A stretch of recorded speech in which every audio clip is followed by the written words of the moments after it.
Henyo Master Joey De Leon, tila napasama pa sa pagtatanggol nito kay Ann Curtis.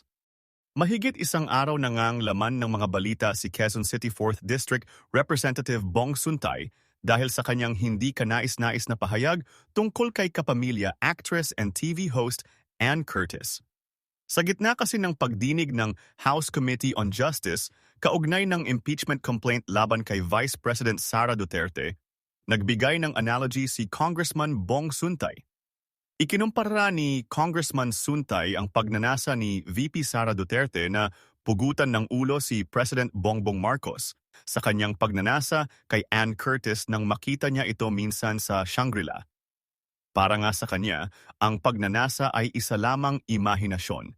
Kaya ang pagnanasa niya kay Ann Curtis ay walang kaso. Ganon din daw ang pagnanasa ni VP Sara kay President Marcos na pugutan ito ng ulo dahil pawang imahinasyon lang ni VP Sara ito. Gayunpaman, umani ng matinding batikos ang naging pahayag na ito ni Congressman Suntay lalo't ipinagdiriwang pa naman ang Women's Month. Kinundena nga ito ng mga supporters ni Ann Curtis, pati ang kanyang kapatid na si Jasmine Curtis Smith, maging mga women's rights advocates, at ilan sa mga showbiz personalities. Isa na nga dyan si Eat Bulaga host Joey De Leon, kung saan sinabi niyang irespeto ni Congressman Bong si Ann Curtis.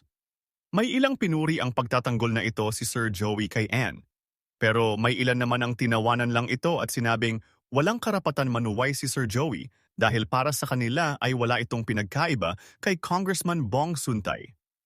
Binalikan kasi ng mga netizens ang ilang sa mga green jokes ni Joey sa ilang mga kababaihan.